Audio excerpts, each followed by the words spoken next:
హైదరాబాద్, సికింద్రాబాద్ ఇక్కడ జరిగే బోనాల గురించి కొన్ని ఇంపార్టెంట్ విషయాలు ఈ వీడియోలో.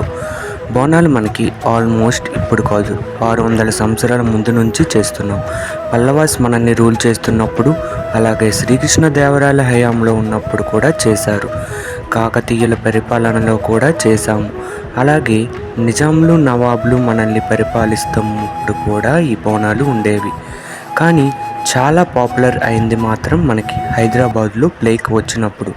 ఏంటి అంటే అక్కడ జవాన్లు, సోల్జర్స్ ఉజ్జయినిలో పనిచేసేవారు. అక్కడ మహంకాళి అమ్మవారికి హైదరాబాదులో ప్లేక్ తగ్గాలి, అలాగైతే బోనాలు చేస్తాం, గుడి కడతాం అని మొక్కుకున్నారు.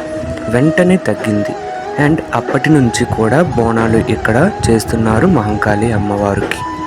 రెండవసారి ఇక్కడ మూసీ నదికి విపరీతంగా వరదలు వచ్చి ఎంతోమంది చనిపోయారు హైదరాబాద్లో.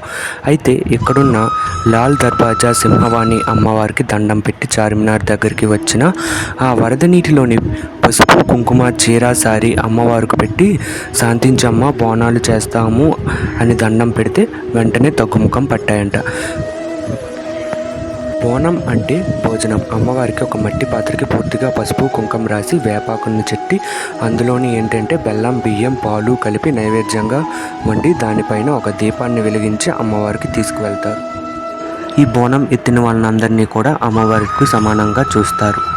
అయితే వీళ్ళందరూ పోతురాజులు వెళ్తుంటే వాళ్ళు వెనక వెళ్తూ ఉంటారు. పోతురాజు అమ్మవారికి సోదరుడు అని చెప్తూ ఉంటారు. ఇంకా ఈరంతా ఎలా ఉంటుందో అని చెప్పే రంగం భవిష్యవాణి కూడా చాలా ఫేమస్.